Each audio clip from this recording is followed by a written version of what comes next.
शिव सनकादिक आदिक इंचित, शेष न पावत पार मेरे वाला जी, शेष न पावत पारे, शेष न पावत पारे।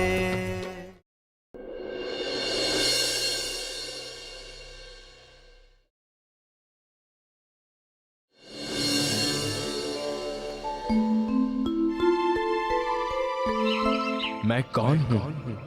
कहाँ से आया हूँ? मेरा निज स्वरूप क्या है? सच्चिदानंद परब्रह्म कहाँ हैं? कैसा स्वरूप है उनका? और उन्हें पाने का वास्तविक मार्ग क्या है? तारतम ज्ञान के अखंड प्रकाश में इन प्रश्नों का अनायास ही समाधान प्राप्त हो जाता है।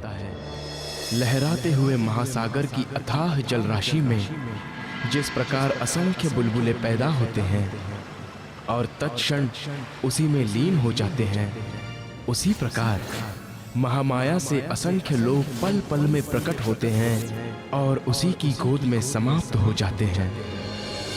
और इसी महाशून्य में प्रकट होता है आदि नारायण का स्वरूप, जो अक्षर ब्रह्म का स्वाप्निक मन होता है। संपूर्ण सृष्टि का संचालक यही है। इसी की चेतना का प्रतिभास सभी प्राणियों के रूप में दृष्टिगोचर होता है। संसार के अधिकांश मनुष्यों का प्रायः यही आराध्य देव है और इससे परे ये योग माया का अखंड मंडल है, जहां अक्षर ब्रह्म अपनी अखंड एवं चैतन्य प्रकृति के साथ क्रीड़ा करता है। ये अद्वैत भूमिका है। यहाँ के कण कण में चैतन्यता, अखंडता एवं ब्रह्म रूपता के दर्शन होते हैं। ये वेदों में चतुष्पाद विभूति के रूप में वर्णित हैं। भगवान शिव, महाविष्णु, संकादिक, शुकदेव आदि की ध्यान क्रीड़ा का यही स्थान है। किंतु इस योग माया मंडल से परे वो स्वलीला, अद्वैत, अनादि, अनंत परम धाम है।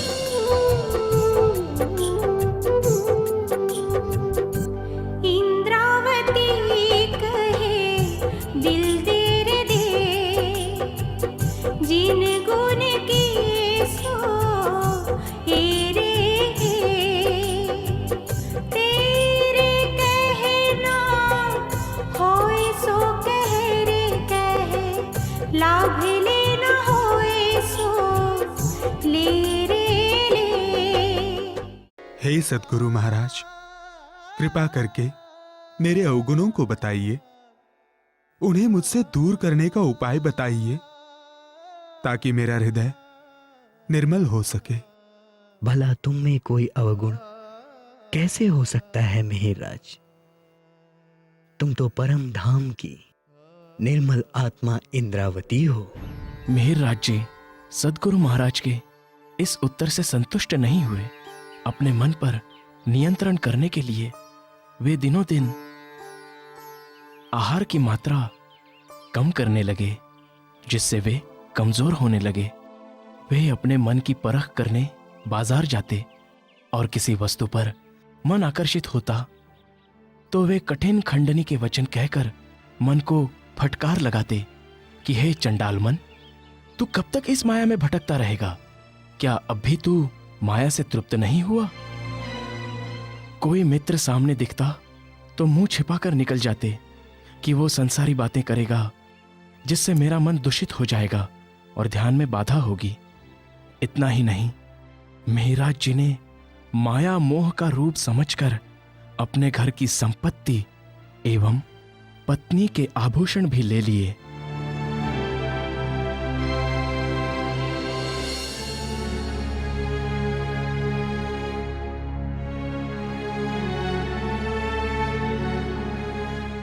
वे सभी अपने सद्गुरु के चरणों में रख दिए।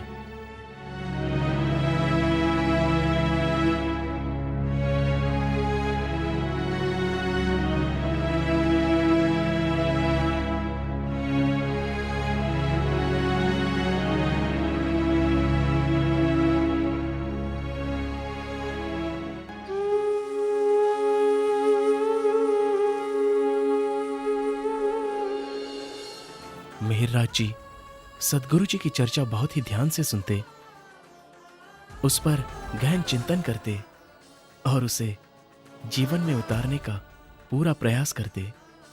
इतनी तपस्या करने के बाद उनका हृदय अत्यंत निर्मल हो गया।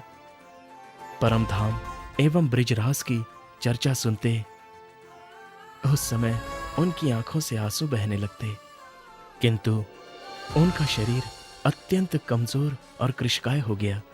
तब धामधनी की कृपा से उन्हें परमधाम एवं अपनी परात्म की एक झलक देखने को मिली।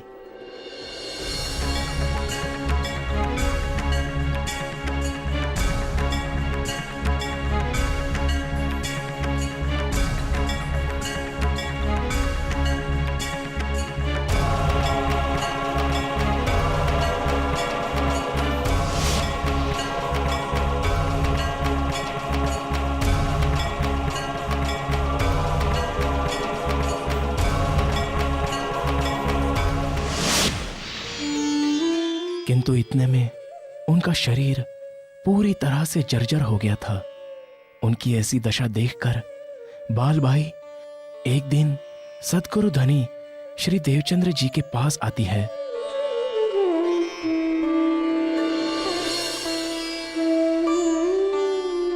प्रणाम सदगुरु महाराज।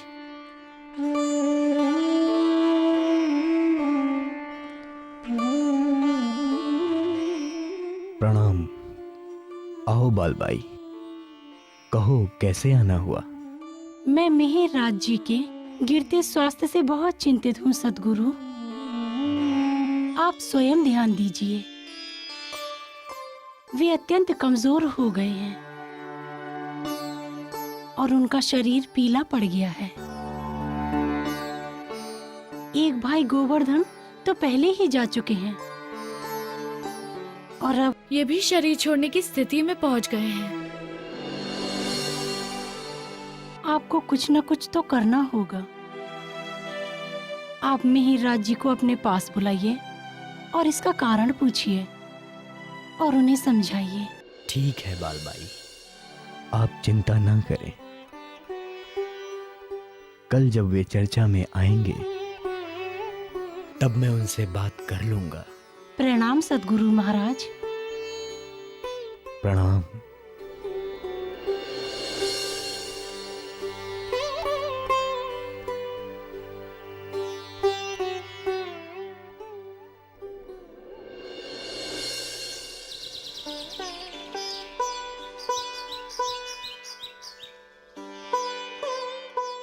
हे सुंदर साथ,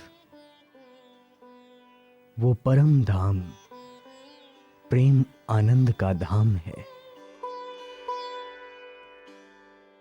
आत्माओं का निज घर है। वहां दुख का नामो निशान भी नहीं है। श्यामा जी राज जी की हृदय स्वरूपा है। सखियां श्यामा जी की अंग रूपा है। वे सागर से उनकी लहरों एवं सूर्य से उनकी किरणों के समान एक स्वरूप है। वहां के कण कण में पर ब्रह्म का ही स्वरूप है। सच्चिदानंद स्वरूप है। कण कण चेतन है, तेजोमयी है। सुगंधित है, कोमल है, प्रेम का ही स्वरूप है।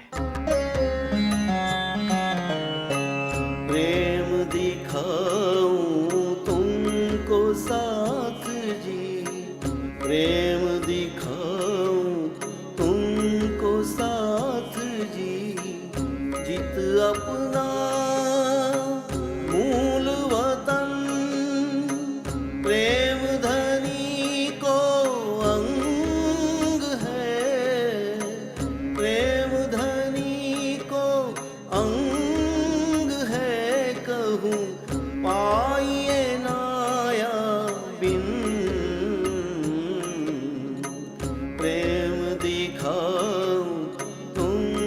साथ जी, जित अपना मूल वतन, जित अपना मूल वतन।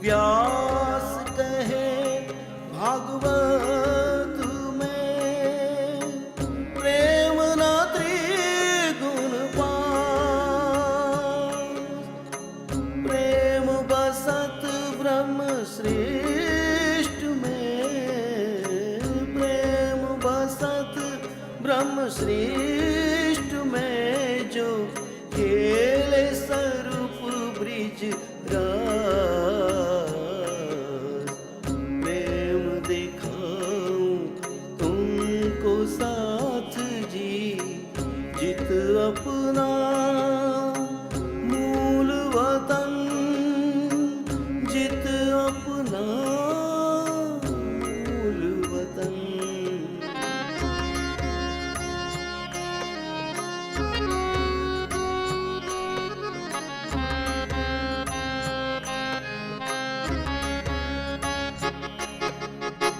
प्रेम शब्द तो कहा जो हुआ ब्रह्म के घर,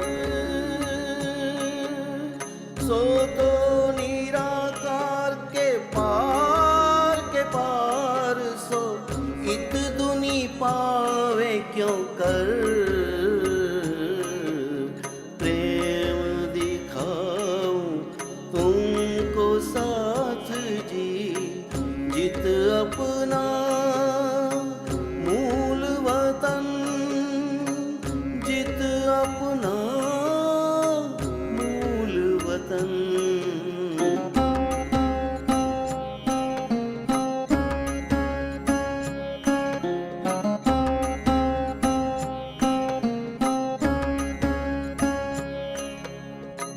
क्यों न होए प्रेम इनको, जाको धनी निरखत नैन भर, आठों जाम अंग ऊन के, उलसत उमंग कर, प्रेम दिखाऊं तुमको साथ जी, जित अपना मूल वतन, जित अपना मूल वतन।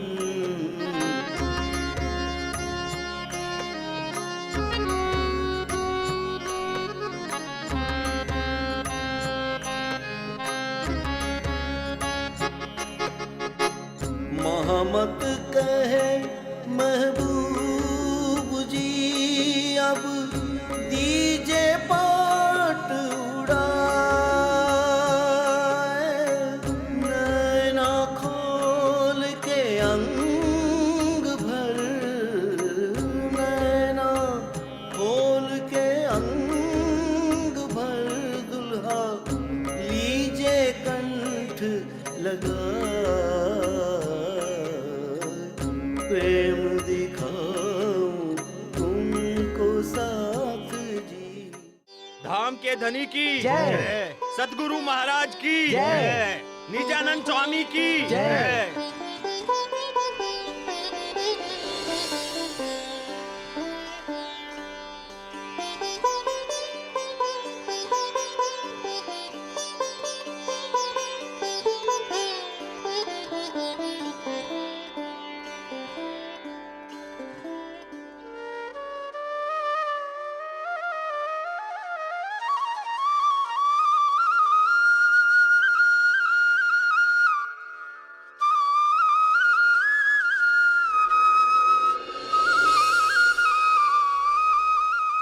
मिहिर, जरा रुको।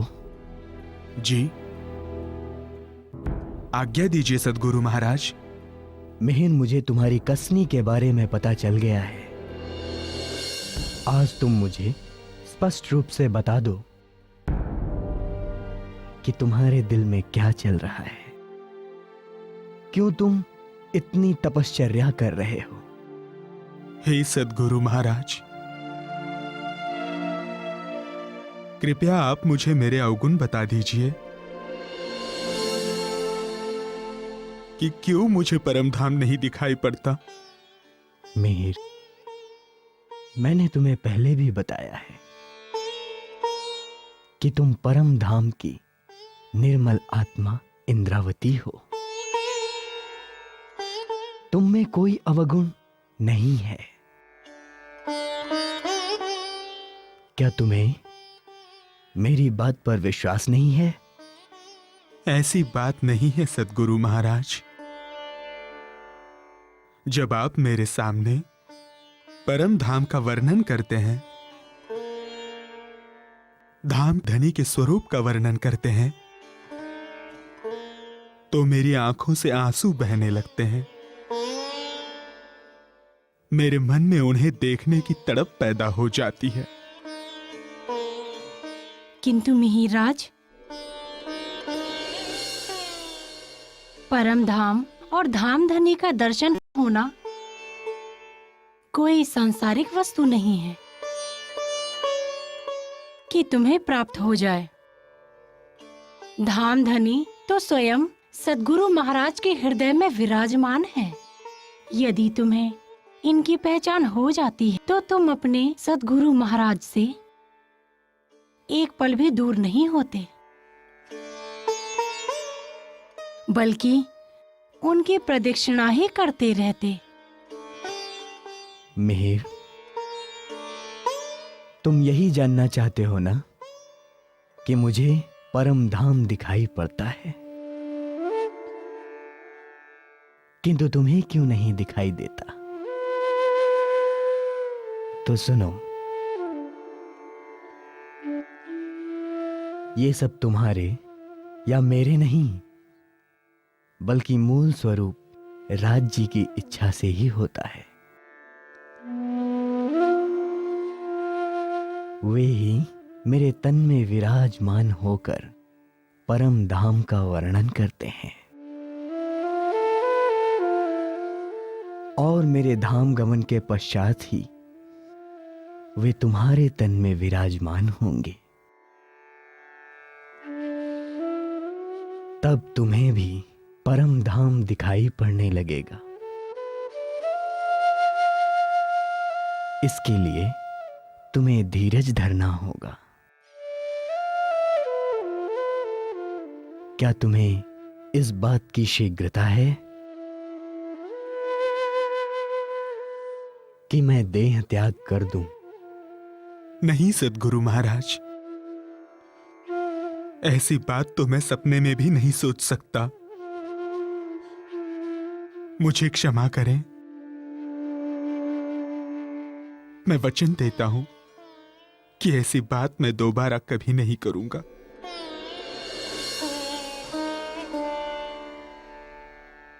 प्रणाम सद्गुरु महाराज।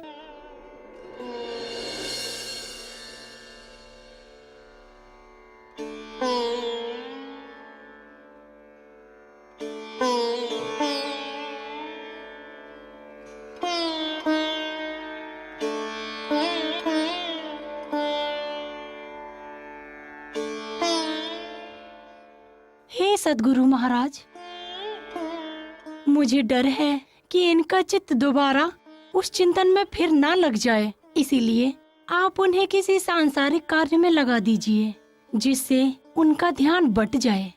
मैं भी यही सोच रहा था बालबाई। तुम चिंता मत करो, मैं कल ही इसकी व्यवस्था करता हूं।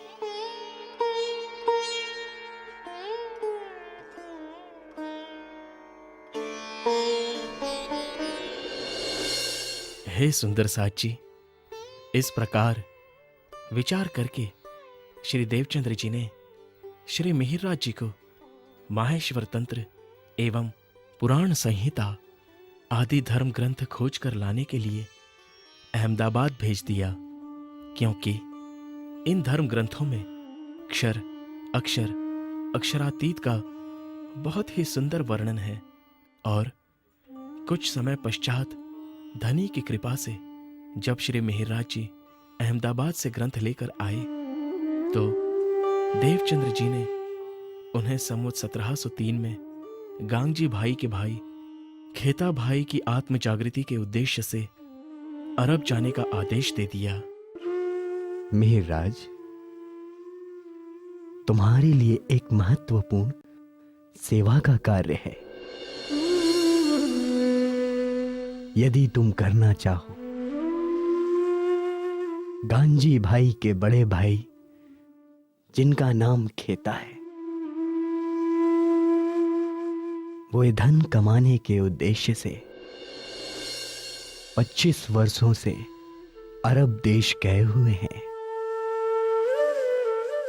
इसलिए हम चाहते हैं कि तुम वहां जाकर उन्हें प्रबोधित करो और समझा बुझाकर यहां लाओ। इससे 2 कार्य होंगे। एक, उनकी आत्म जागृति होगी और दूसरा, उनके धन से सुंदर साथ की सेवा होगी। जैसी आपकी आज्ञा सद्गुरु महाराज। मैं जाने के लिए तैयार हूं। ठीक है।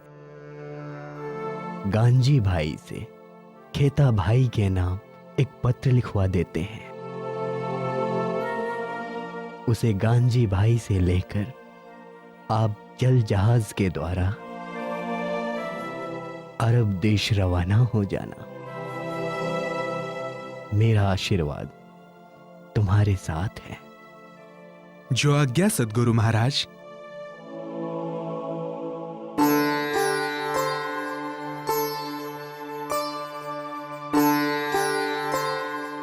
प्रणाम।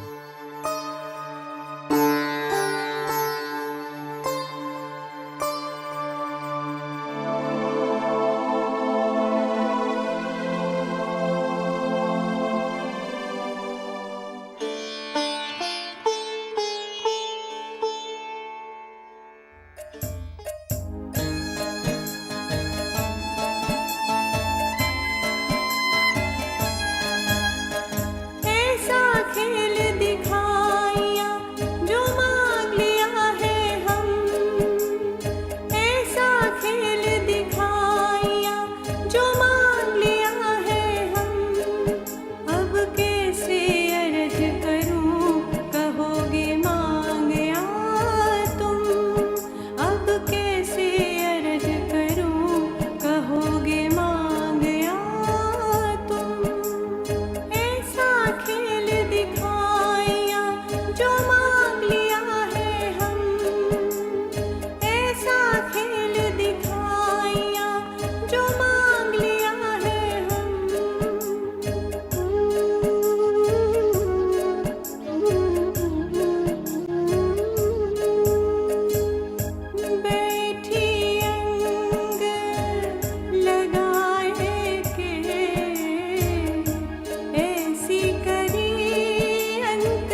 और इस तरह श्री मिहिरराज जी अपने सदगुरु श्री निजानंद स्वामी जी की आज्ञा के अनुसार अपनी धर्मपत्नी फूलबाई को छोड़कर अरब देश के लिए नौतनपुरी से निकल पड़े और 40 दिन की यात्रा के बाद मिहिरराज जी अरब देश पहुंचकर खेता भाई से मिले।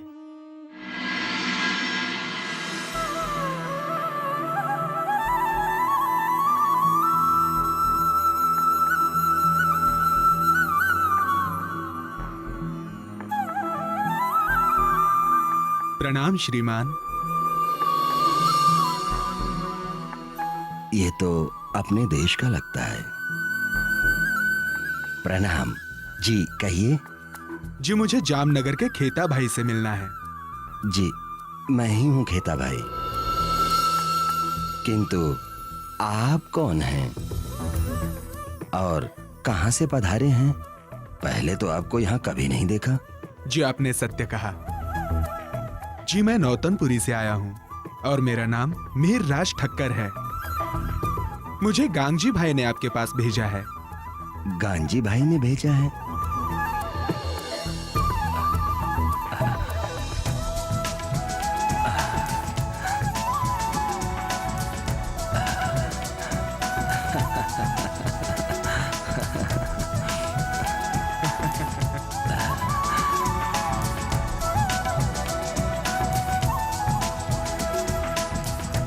आपसे मिलकर बड़ी प्रसन्नता हुई।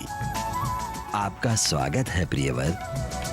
सच आपको देखकर ऐसा लगा था कि जैसे आप कोई अपने ही हैं। ऐसा आपको क्यों लगा? आपके तन से अपने देश की मिट्टी की महक जो आ रही है। सच भाई, बहुत दिनों बाद अपने देशवासी को देखा है। आइए घर चलते हैं। अरे सुनो भाई। जी मालिक। जाकर हमारे मेहमान के लिए शुद्ध शाकाहारी भोजन का प्रबंध करो। जी। आइए प्रियवर। जी।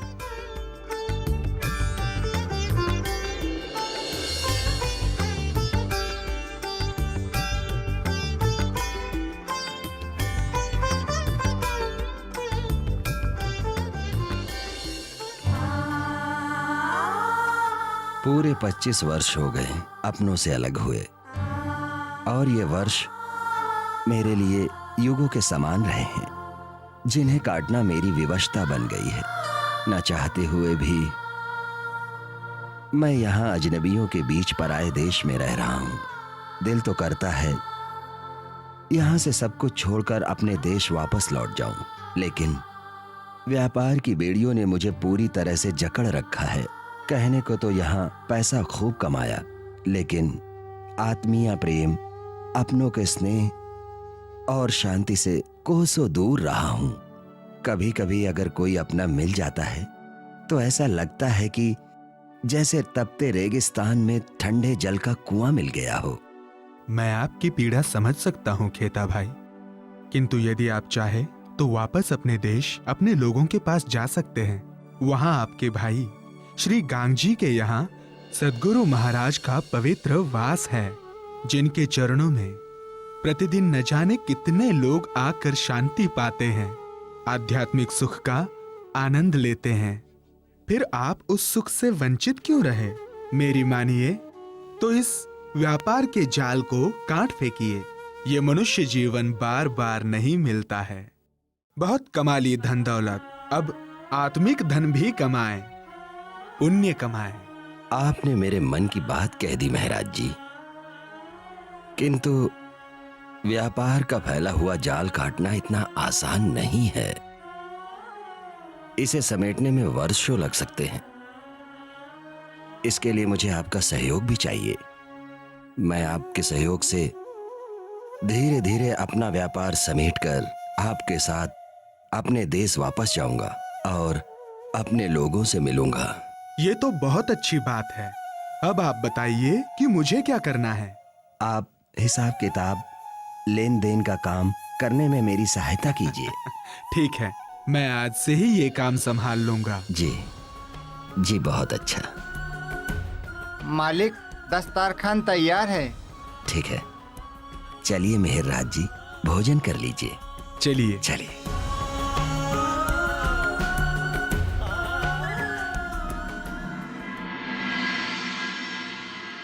मेरे माल का क्या हुआ बिरादर?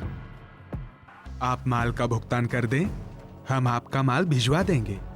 लेकिन बिरादर, मैं तो हमेशा 3 महीने की उधारी पर माल लेता हूँ। चाहे तो खेता भाई से पूछ सकते हो। मैं जानता हूं भाई, किंतु अब हम उधार नहीं देना चाहते। हमें अपना व्यापार समेटकर अपने वतन वापस जाना है। ओए, ये बात है। माफ करना बिरादर, मैं तो कुछ और ही समझा था। खैर, मैं आपको अभी अपने पैसों का भुगतान कर देता हूँ। मेरा माल भिजवा दो।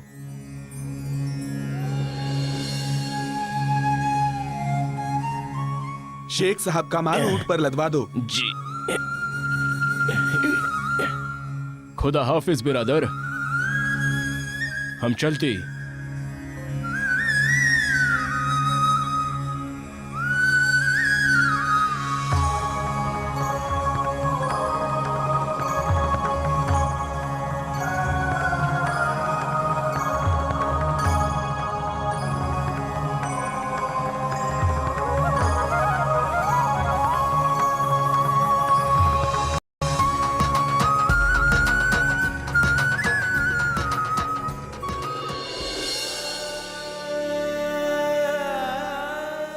मेहरराज जी, ये सब लोग जामनगर के ही हैं। इन्होंने जैसे ही सुना कि आप जामनगर से आए हैं, तो ये सब आपसे मिलने आ गए।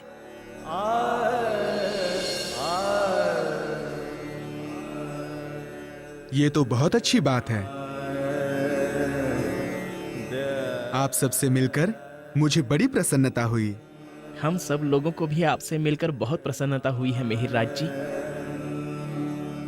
सुना है आप सद्गुरु श्री निजानंद स्वामी जी के परम शिष्य हैं, जिनकी कथा दूर दूर तक प्रसिद्ध है कि वे ब्रज एवं रास की लीला साक्षात रूप में सबको दिखाते भी हैं। हाँ भाई, आपने सत्य कहा। मैं उन्हीं का शिष्य हूं। क्या आप भी ऐसा कर सकते हैं? नहीं भाई, श्री राज जी की ये कृपा अभी मुझ पर नहीं हुई है, किंतु हाँ, मैं आप सबको क्षर अक्षर और अक्षरातीत के भेद तथा परब्रह्म की पहचान से संबंधित वाणी सुना सकता हूँ। भाई क्षमा करना, मुझे तो बहुत नींद आ रही है। मैं सोने जा रहा हूँ। वैसे भी सुबह जल्दी उठकर हिसाब किताब करना है। हिसाब किताब और कमाई तो जीवन भर की है आपने खेता भाई, लेकिन अब ज्ञान और पुण्य कमाने का समय आ गया है। सो अनमोल ब्रह्म ज्ञान सुनकर थोड़ा वो भी कमा लो।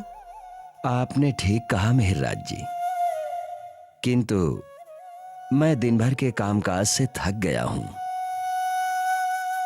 ज्ञान पुण्य ये सब तो तभी हो पाएगा जब मैं व्यापार के फैले हुए जाल से मुक्त होऊंगा।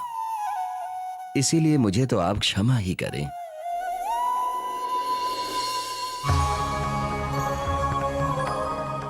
मिहिरराज जी, यदि आप हमें परम धाम की चर्चा सुना दें तो आपका बड़ा उपकार होगा। अवश्य, ये तो मेरा सौभाग्य होगा। वो दिव्य ब्रह्मपुर धाम, आत्माओं का निज धाम, परम धाम, दिव्य आनंदमयी धाम, अखंड अविनाशी धाम, इस नश्वर जगत से परे, क्षर अक्षर से परे, हद बेहद से परे है। वहां प्रेम ही प्रेम है, आनंद ही आनंद है, दुख का नामो निशान भी नहीं है। वहां रंग महल है जो ब्रह्मात्माओं की आनंद की लीला का स्थान है। दिव्य यमुना जी हैं, 7 घाट है।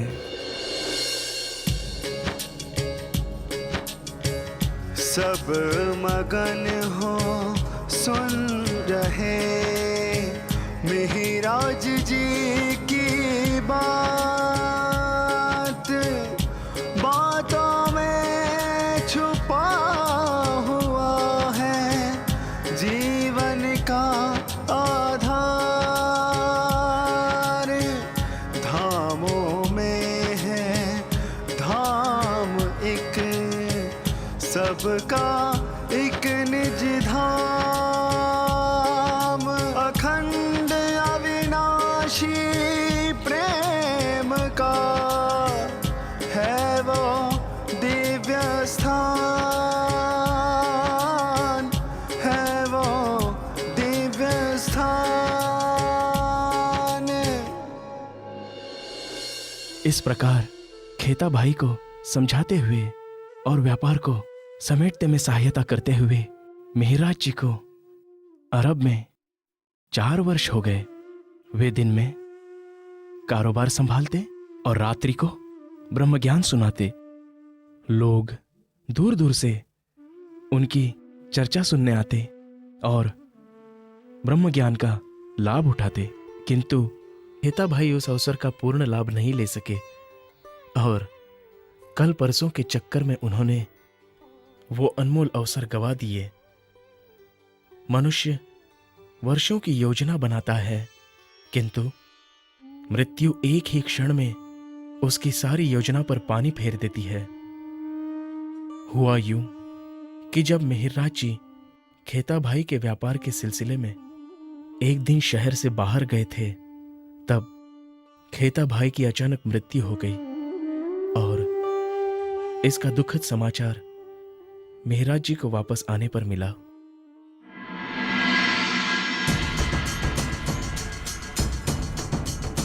अरे, यहां ताला किसने और क्यों लगाया है? और इस पर यह मुहर कैसी? घर चलकर खेता भाई से ही पूछता हूं।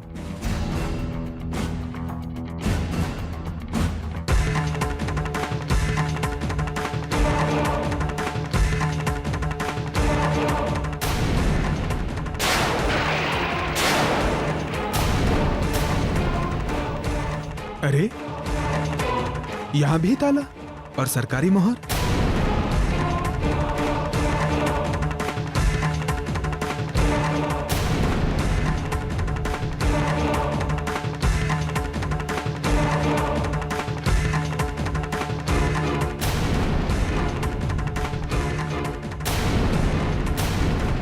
प्रणाम मिहिराज जी। प्रणाम। आप कहाँ गए थे? यहाँ बहुत बड़ा अनर्थ हो गया है। भाई, मैं व्यापार के सिलसिले में बाहर गया था। वापस आकर देखा तो गोदाम में ताला और सरकारी मुहर लगी हुई थी, और वही घर पर भी। आखिर खेता भाई कहाँ है? अरे, आपको पता नहीं? अचानक खेता भाई को दिल का दौरा पड़ा और कुछ ही पल में वो स्वर्ग सिधार गए।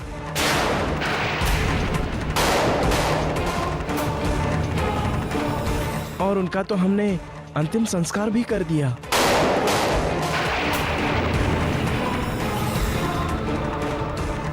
और जैसे ही हाकिम को खबर लगी, वो अपने सिपाहियों के साथ आया और उसने खेता भाई की संपत्ति को लावारिस समझकर उनके गोदाम और घर को ताला लगाकर उस पर सरकारी मोहर भी लगा दी। नहीं नहीं, ऐसा नहीं हो सकता। खेता भाई मुझे बीच मझधार में छोड़कर नहीं जा सकते। मैं अपने सद्गुरु महाराज को क्या जवाब दूंगा? जिस जायदाद को कमाने के लिए खेता भाई ने अपने जीवन के 25 वर्ष लगा दिए, जिस पर उनके रिश्तेदारों का हक है, मैं उसे इस तरह सरकारी खजाने में जमा होने नहीं दूंगा। इसके लिए आपको तुरंत हाकिम शेख सालेह के पास जाना होगा और उनसे फरियाद करनी होगी कि आप उनके भाई हैं और उनके संपत्ति के वारिस हैं। ठीक है, लेकिन आप लोगों से निवेदन है कि आप लोग भी मेरे साथ चलेंगे। ठीक है, चलिए हम सब अभी चलते हैं।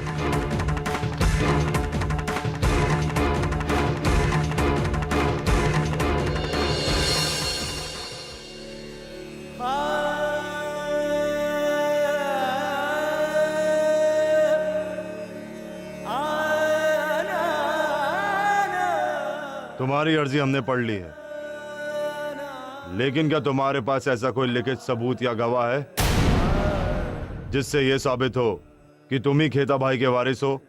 जनाब, ये मेरे साथ कुछ भाई आए हुए हैं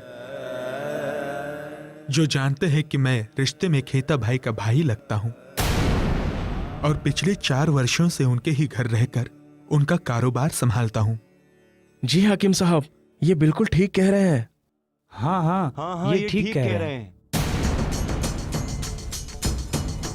इनकी बातों पर ना जाए सरकार, ये सब भाड़े के टट्टू हैं जिन्हें ये आदमी खरीद कर लाया है। और रहा सवाल इसकी पेशकश का, तो हुजूर, मेरी जानकारी के मुताबिक ये आदमी खेता भाई का मुलाजिम था जो उनका हिसाब किताब देखता था। बस इससे ज्यादा इसकी कोई हैसियत नहीं है। तुम्हारे सबूत नाकाफी हैं, इसलिए तुम्हारी अर्जी नामंजूर की जाती है। आप ऐसा नहीं कर सकते, मैं उनका भाई हूं, उनका वारिस हूं, उनकी जायदाद पर सिर्फ मेरा हक है। चिल्लाओ मत। अगर तुम्हारे पास कोई पुख्ता सबूत है तो लाओ, वरना दफा हो जाओ यहां से।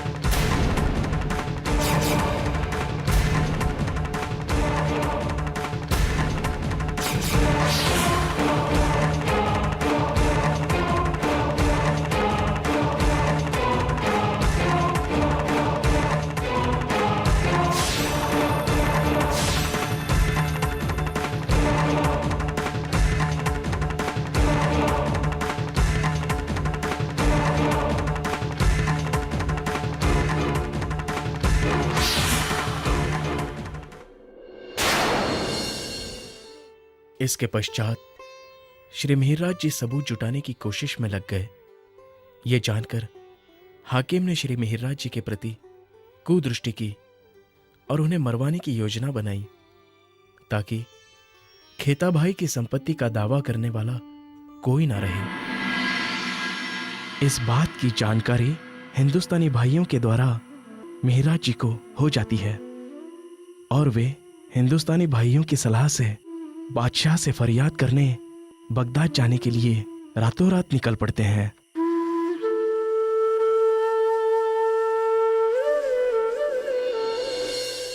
मन में न्याय की उम्मीद लिए मिहिरराज जी बगदाद पहुंच गए, जहां वे दरबार में 2 महीने तक चक्कर लगाते रहे, किंतु किसी ने भी उनकी फरियाद न सुनी, बल्कि उनके साथ बदसलूकी की गई और अपनी लाख कोशिशों के बावजूद बादशाह से नहीं मिल पाए।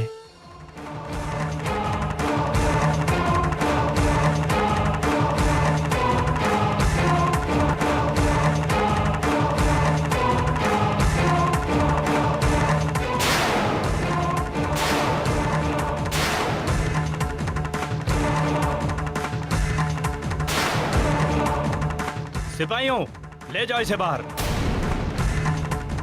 नहीं दीवान साहब, आप ऐसा नहीं कर सकते, नहीं। और जब अपने प्रयासों से मिहिरराज जी थक गए तो उन्होंने निराश होकर वहां से लौटने का मन बना लिया, किंतु तभी उनके साथ एक अद्भुत घटना घटी।